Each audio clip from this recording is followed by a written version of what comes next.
Welcome to the Phoenix Generation podcast. My name is Ashley Rodriguez, and I am a UCF student and a Ginsburg Phoenix intern.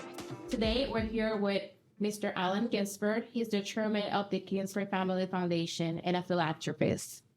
How are you? I'm great. Good. Thank you for inviting me. Thank you for being here with us. I have never been on a podcast before. In fact, I can't tell you for sure I even know what it is. But I'm here and I'm excited to talk to you. We're excited to have you. I know you have great stories for us, and we're more than welcome to hear them. So our first question for you is, what inspired you to be the person that you are today? How was your life growing up and your youth like? Well, first of all, I'm very old, so that could be a very long story. I don't know how much time we have. I came from a middle-class family, and I am a minority, Jewish, of course, not of course, but I am, and grew up with a high school of 1,300 kids. I was the only Jew. There was one black kid, Arnold Gillespie. Thank God for him, because he got as much crap as I did. But it was interesting to grow up as a minority in a primarily Christian atmosphere. And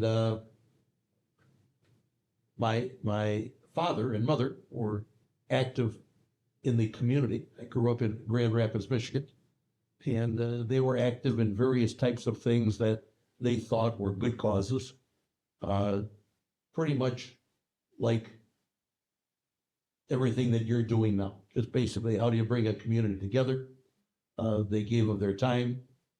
They gave of what limited resources we had. But I always was taught the importance of making sure that we live in a world without prejudice, and that the fact that all people are people, that we're all children of God, we should all learn to get along.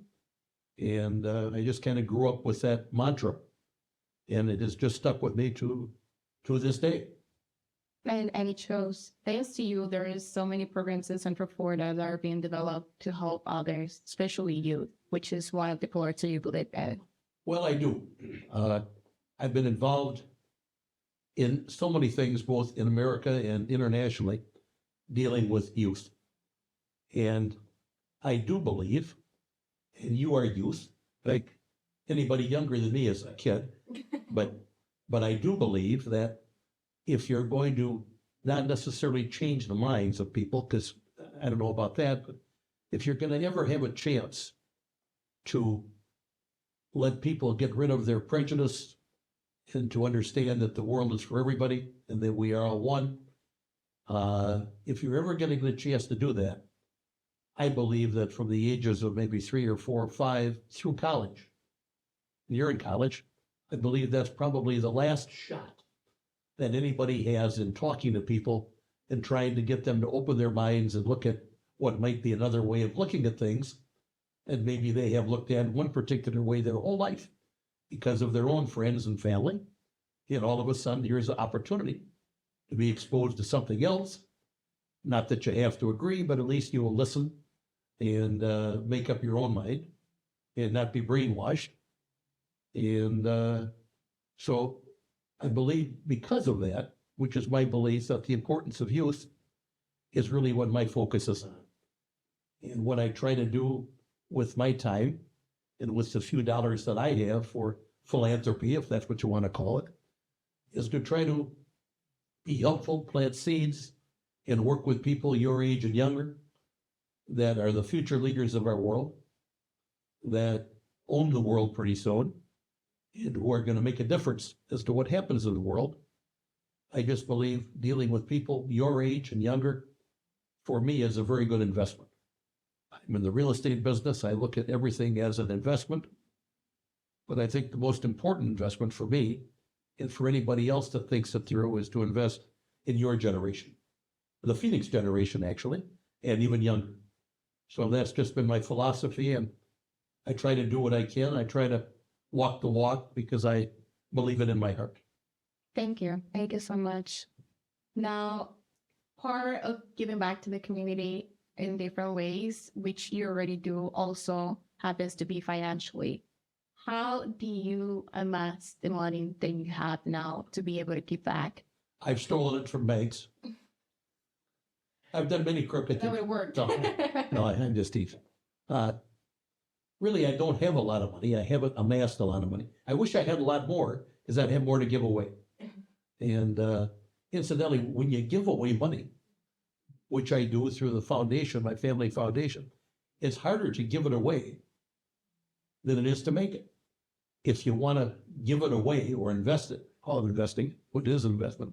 You want to invest it with purpose and with thought, and not just write a check to the Red Cross or something. Not that that's a bad thing, but if you purposely want to make an investment in youth, it's a hard job, and you have to think about it. And you're a part of the hard job, you and the whole Phoenix generation. It takes an army. It takes a village. And so with the dollars that I've invested, we have ended up building like a small village just in Central Florida. Maybe it'll expand. I don't have the financial capability to expand it in other places, although little by little, people see what we're doing and want to join, which is wonderful. But the wealth that I have has just really been in the real estate business. And I've been fortunate. I built a lot of real estate at times when it didn't cost a lot to build real estate. And now those buildings are worth a lot more than what it cost me. So as I sell those buildings, I've been able to make a profit, and I've been able to reinvest that profit in the Ginsburg Family Foundation, and in turn, try to do good with everything that we are attempting to do, of which you are very important, right? Thank you. Were you always in the housing development business, or? Always. That's just always what I did. That's always what you did. Yep. From college to now, that's the only business I've ever been in. Do you feel like you were the person? I might have to restart that question.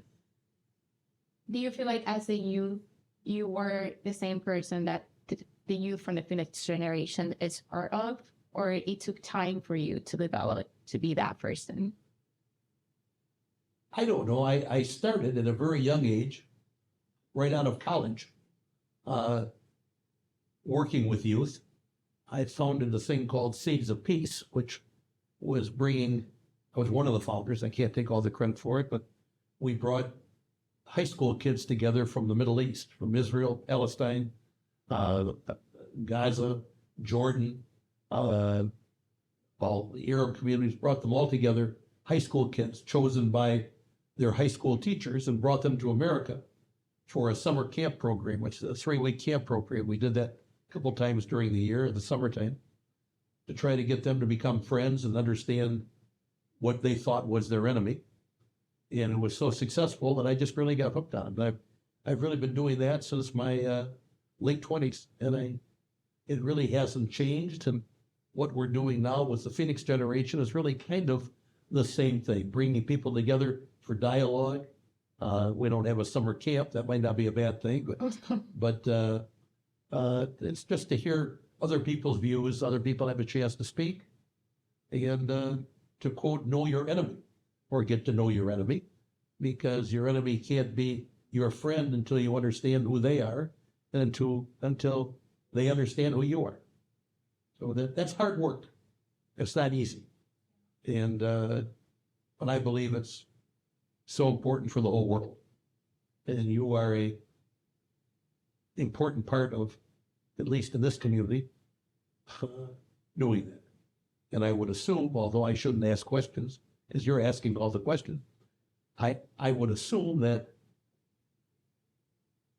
the guys and gals that are involved in this, in the Phoenix generation, are getting some reward and are feeling that, hopefully they're feeling that it's been so far a really good experience. Kind of cool, kind of fun, meeting friends that you would never think would be your friends for a million reasons. And that it's making you think a little bit differently, and that you're enjoying the process very much. That's what I would ask you, are you finding that in your case to be a factual statement from me or not? Yes, 100%. For myself, I came from a different country, the Dominican Republic. when I came here, I really didn't have any friends. I didn't know how to navigate society in a different language, different culture. And being part of the Finance generation definitely broadened my perspective and my worldview because I got to know people that were different than me that I probably never would have in my country. And it also made me realize that I can also be a leader. I don't have to be the person that is seeing others do things and be part of the communities. Because that's something that I really didn't do in my country. And that's something that I always going to be grateful for. And I want to apply it in my own career and wherever I go, want to be part of the community and make sure that it's a welcoming, safe community, not only for the people around me, but for people that are also different than me in every aspect. You are what it's all about. You are what makes the investment pay big dividends. And thank you for that. And for everybody in the Phoenix generation. But Thank you. hearing you say that as you can see, puts a real smile on my face because that's what I think it's all about. So congratulations on that. Thank you. Now I'll stop asking questions. Now you got it warm up.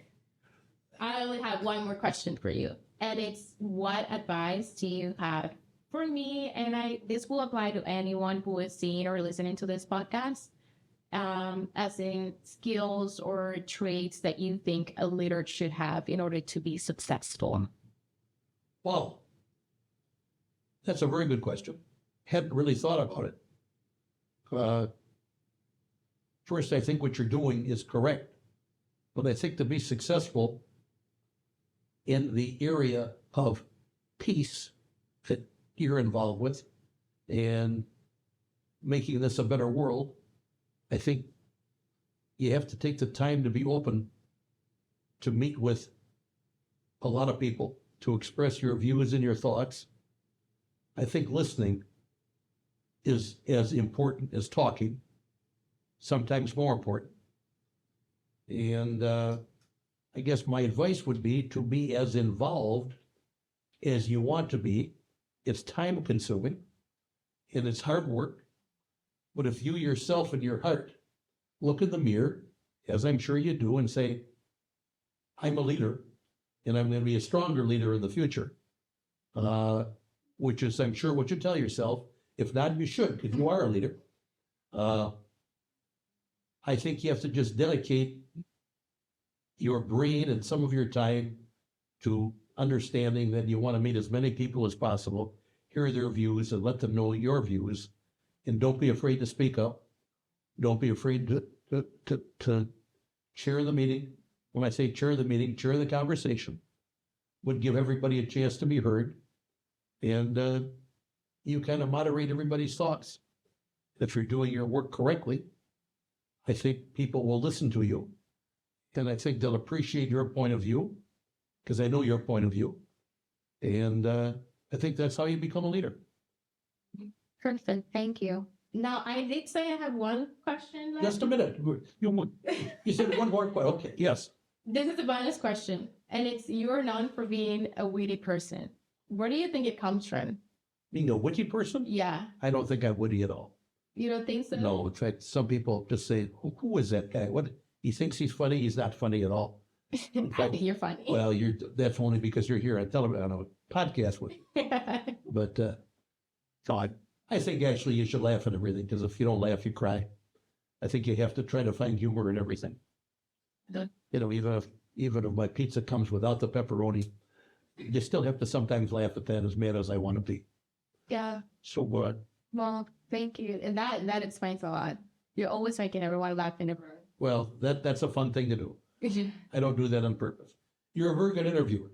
Okay. And I appreciate the artificial flowers also, if you didn't notice that. I was going to smell those, but they have no smell. No, they add something. They do. They're questions. Yeah. Well, I wish you good luck with this interview and with all the others that you're doing. And more importantly, thank you for being a part of the Phoenix generation. I think it's a very exciting thing. And I think it's going to be a national movement. Every time we talk about it, people say, how can I start one in my community or on my college campus? Yeah. And hopefully this little podcast, wherever it ends up, will help explain not just this particular session, but everything that you're doing. Will give you and the generation a chance to explain to the rest of the world what's going on. Because my generation has really screwed it up in a big way, and your generation has to fix everything. Yeah. So that's going to be your job, and I'm sure you'll do it well. Thank you. Thank you for making this happen. It would. Thank you, and just a lot of fun today. Thank you very much. Thank you. Thank you so much for being part of the podcast.